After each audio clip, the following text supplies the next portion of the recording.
LH가 서산시와 공동으로 추진한 일자리 연계형 지원 주택 사업과 관련해 사업을 진행할 수 없다고 통보해 논란이 커지고 있습니다. 해당 지역 주민들은 LH 등을 방문해 항의를 진행했습니다. 태안 인근 해상에서 외국인 선원이 조업 중 다리가 절단되는 사고가 발생했습니다. 태안해경은 헬기를 이용해 해당 선원을 인천에 있는 병원으로 이송했습니다.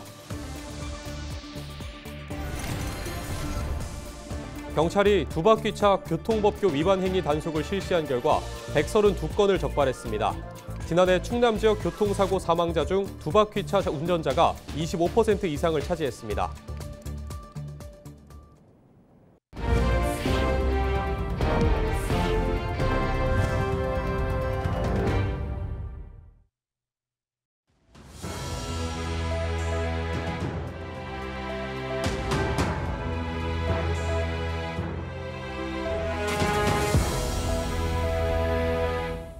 시청자 여러분 안녕하십니까? 헬로티비 뉴스입니다. 지역마다 기업 유치를 위해 안간 힘을 쏟고 있습니다. 유치를 위해선 무엇보다 정주 여건 마련이 중요한데요. 그래서 서산시는 LH와 함께 대산 산업단지에 일자리 연계형 지원주택을 건설하는 사업을 추진해 왔습니다. 입주기업 근로자에게 임대주택을 제공하기 위해서인데요. 하지만 LH가 뒤늦게 서산시에 사업을 추진할 수 없다고 통보해 논란이 되고 있습니다. 정호석 기자의 보도입니다. 대산산업단지에는 HD 현대오일뱅크와 롯데케미칼 등 대기업과 다양한 중소기업이 입주해 있습니다. 서산시와 LH는 지난 2022년부터 290세대 규모의 공공임대주택을 건립하는 일자리 연계형 지원주택 사업을 추진했습니다. 근로자의 정주 여건을 개선하고 기업을 유치하기 위해서입니다. 지난 2023년 정부 공모에 선정됐고 지난해 타당성 조사와 지방재정 중앙투자 심사까지 마무리했습니다. 하지만 지난해 10월 LH에서 갑자기 사업을 진행할 수 없다고 서산시에 통보했습니다. 모든 행정 절차를 마무리하였는데 일방적으로 LH에서 사업 참여 불가 통보를 해서 어려움을 겪고 있습니다. LH는 헬로티비 취재에 대산 인근 당진 성문 국가산업단지 임대주택에 빈집이 많아 사업을 진행할 수 없다고 밝혔습니다. 성문단지 임대주택 공실 문제를 해결하기 전에는 서산에 추가로 주택을 조성하기 어렵다는 겁니다. 또 수도권 등 주택 조성이 시급한 다른 지역 검토가 우선이라고 덧붙였습니다. 서산시는 사업의 차질 없는 추진을 위해 LH 등 관계기관과 적극 소통에 나설 계획입니다. 앞으로 국토교통부와 LH 등과 지속적인 소통과 협의를 통해서 이 사업이 정상 추진될 수 있도록 최선의 노력을 다하겠다는 말씀을 드립니다.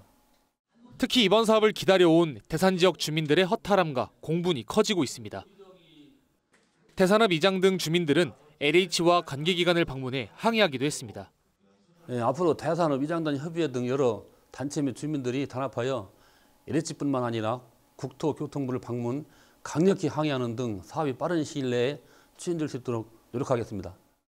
정부 공모에 선정됐지만 LH의 일방적인 통보에 난간에 부딪힌 서산 일자리 연계형 지원주택 사업. 일각에서는 충남이 또 수도권에 밀렸다며 충청 홀대론까지 거론되고 있습니다. 헬로티비 뉴스 정호석입니다. 태안 경렬비열도 인근 해상에서 외국인 선원 A씨가 조업 중 다리가 절단되는 사고가 났습니다. 9일 아침 7시 10분쯤 20톤급 어선에서 외국인 선원 A씨가 조업 중에 다리가 절단됐다는 신고가 접수됐습니다. 태안해양경찰서는 경비함정과 헬기를 보내 A씨를 인천에 있는 병원으로 옮겼습니다. 해경은 선장과 선원을 대상으로 자세한 사고 경위를 조사할 계획입니다. 충남경찰청이 두바퀴차 교통법규 위반 행위 일제 단속을 실시한 결과 132건을 적발했습니다. 지난해 발생한 충남 지역 교통사고 사망자 230여 명 중 두바퀴차 운전자가 28.6%를 차지했습니다. 이에 따라 경찰은 지난 8일 충남 전역에서 경찰과 기동순찰대 등을 동원해 단속을 추진했습니다. 경찰은 두바퀴차는 사고 발생 시 사망하거나 크게 다치는 경우가 많다며 교통법규를 준수해야 한다고 당부했습니다.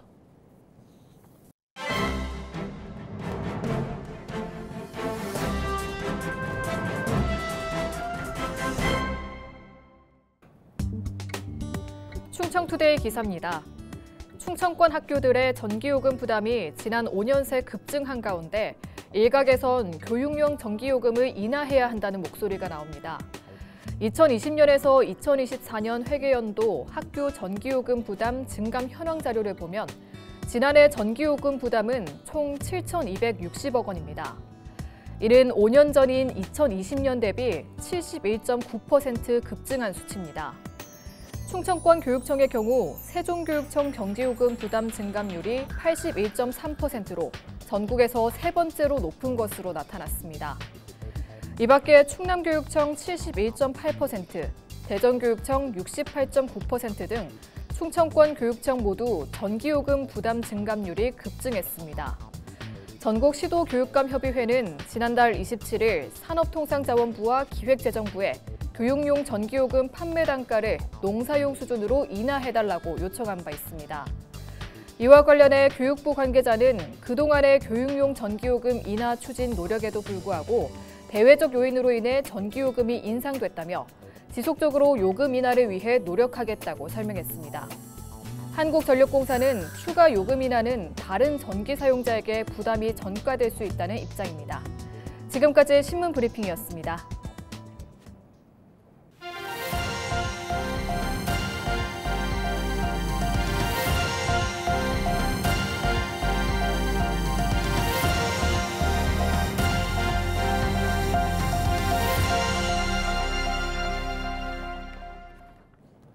홍성군이 오는 11일부터 12일까지 예정돼 있던 2025 구황 봄꽃 한우 축제 개최를 취소했습니다. 또 오는 12일 개최 예정이던 제3회 은하면 딸기 축제도 취소했다고 밝혔습니다. 홍성군은 공직선거법 위반을 우려해 취소했다고 설명했습니다. 공직선거법에 따르면 지방자치단체가 자체 사업계획과 예산으로 음식물을 제공할 수 없습니다. 또 선거일 전 60일부터는 자치단체가 법으로 정한 행사 외에는 각종 축제 개최나 후원이 제한됩니다. 한편 제21대 대통령 선거는 오는 6월 3일 실시됩니다.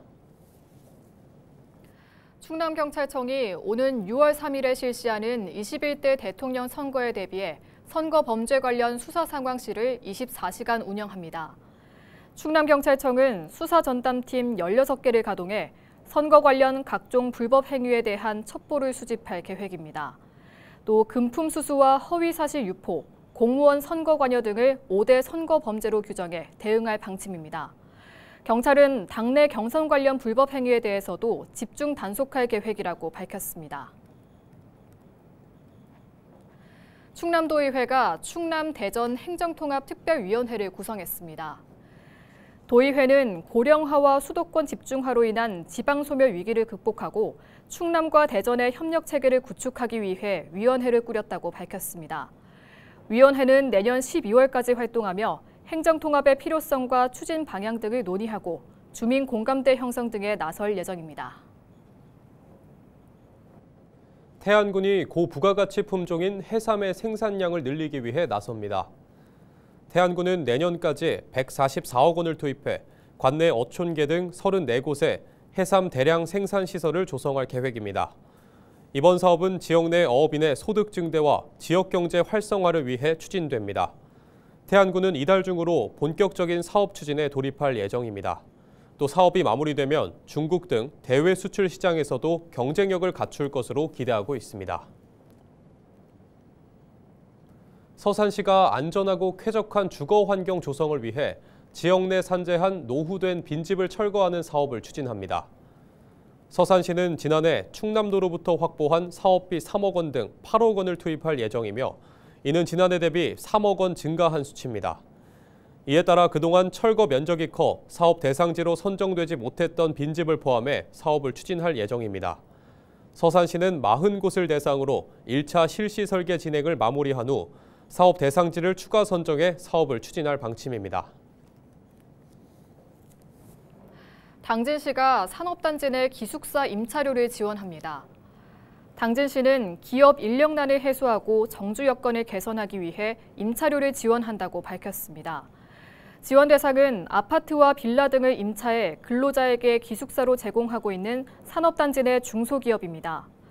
당진시는 1인당 월 최대 20만 원 한도 내에서 기업당 최대 10명까지 지원할 계획입니다. 신청은 충남 산학융합원에 하면 됩니다. 충남도 보건환경연구원이 오는 6월까지 119 구급차 병원성 세균 오염 실태 검사를 실시합니다. 이번 조사는 구급차의 안전성을 확보하고 2차 감염 예방과 감염 확산 방지를 위해 추진됩니다. 연구원은 충남 지역 전체 구급차 137대를 대상으로 운전석 핸들과 장의자, 매트리스 등 차량별 5곳을 점검할 계획입니다. 검사 항목은 황색 포도알균과 바실러스 세레우스균, 폐렴간균 등 병원성 세균 4종입니다. 예산군이 4월부터 약 한 달간 축산물 위생 점검과 한우 유전자 검사를 실시합니다. 예산군은 불량 축산물 유통을 사전에 방지하기 위해 검사한다고 밝혔습니다. 점검 대상은 축산물 판매업소와 식육 포장 처리업소 등입니다. 주요 단속 내용은 소비기한 위조 판매 여부와 자가품질 검사 실시 여부, 원산지 미표시 등입니다.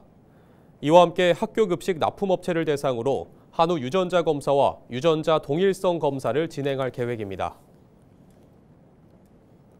진드기 매개 감염병에 대한 주의가 요구됩니다. 태안군은 봄철을 맞아 야외 활동과 농작업이 증가하는 만큼 진드기 매개 감염병에 대한 각별한 주의가 필요하다고 당부했습니다. 진드기에 물려 감염되면 5일에서 14일 내 고열과 구토 등의 증상이 나타나고 심한 경우 출혈과 다발성 장기 부전으로 사망할 수도 있습니다. 또 백신이나 치료제가 없어 사전 예방이 중요합니다. 진드기 매개 감염병 예방을 위해 야외 활동 시 긴 팔과 긴 바지를 입고 풀밭에 오래 머물지 않는 등 예방 수칙을 준수해야 합니다. 태안해양경찰서가 수상레저 성수기를 앞두고 오는 14일부터 2달간 수상레저 사업장을 집중 점검합니다. 태안해경과 태안군, 한국해양교통안전공단 등으로 구성된 합동점검반은 수상레저 안전사고를 예방하기 위해 점검한다고 밝혔습니다. 주요 점검 사항은 레저 종사자의 자격 기준과 비상구조선 비치 여부 등입니다. 해경은 현장 계도 조치와 함께 수상레저 준수 사항을 홍보할 계획입니다. 예산군이 친환경 전기 이륜차 보조금을 지급합니다. 신청 대상은 만 16세 이상 군민과 지역 내 기업, 법인입니다. 예산군은 전기 이륜차 한 대당 지원금 최대 300만 원을 지급할 계획이며 사용하던 이륜차를 폐차하면 30만 원을 추가 지원할 계획입니다. 신청은 오는 14일부터 6월 27일까지 전기 이륜차를 구매한 대리점에 보조금 지원 서류를 제출하면 됩니다. 태안해양경찰서가 6월까지 대규모 해양시설을 집중 점검합니다. 태안해경은 산업통상자원부 등 공공기관 12곳과 합동점검반을 구성해 대규모 해양시설을 점검한다고 밝혔습니다. 점검 대상은 기름, 유해 액체물질 저장시설 13곳과 5만 톤 이상 대형 선박 하역시설 1곳입니다. 점검 사항은 해양 오염사고 대응 체계와 사업장 내 오염물질 관리 상태 등입니다. 오는 11일까지 청양군이 안심식당으로 지정된 음식점 106곳을 점검합니다. 청양군은 관광도시 조성의 해를 맞아 안전한 외식 환경을 만들기 위해 점검한다고 밝혔습니다. 점검 내용은 종사자 마스크 착용 준수 여부와 위생용품 관리 등입니다. 청양군은 점검 결과 위생이 불량한 업소는 안심식당 지정을 취소하고 온라인 홍보를 중단할 방침입니다. 또 위생적인 음식 문화 정착을 위해 식문화 개선 캠페인도 병행할 계획입니다. 당진시가 오는 30일까지 여성 농업인 특수 건강검진 지원 사업 대상자를 모집합니다. 이번 사업은 여성 농업인의 농작업 질환 예방과 건강복지 증진을 위해 마련됐습니다. 검진 대상은 당진에 거주하고 있는 농업 경영체에 등록된 51세에서 70세의 홀수년생 여성 농업인입니다. 검진 항목은 농약 중독과 골절 위험도, 심혈관계 질환과 폐활량 검사 등 모두 10개 항목입니다. 검진 비용은 1인당 22만 원이며 대상자는 10%인 2만 2천 원만 부담하면 됩니다. 이상으로 뉴스를 마칩니다. 시청해주신 여러분 고맙습니다.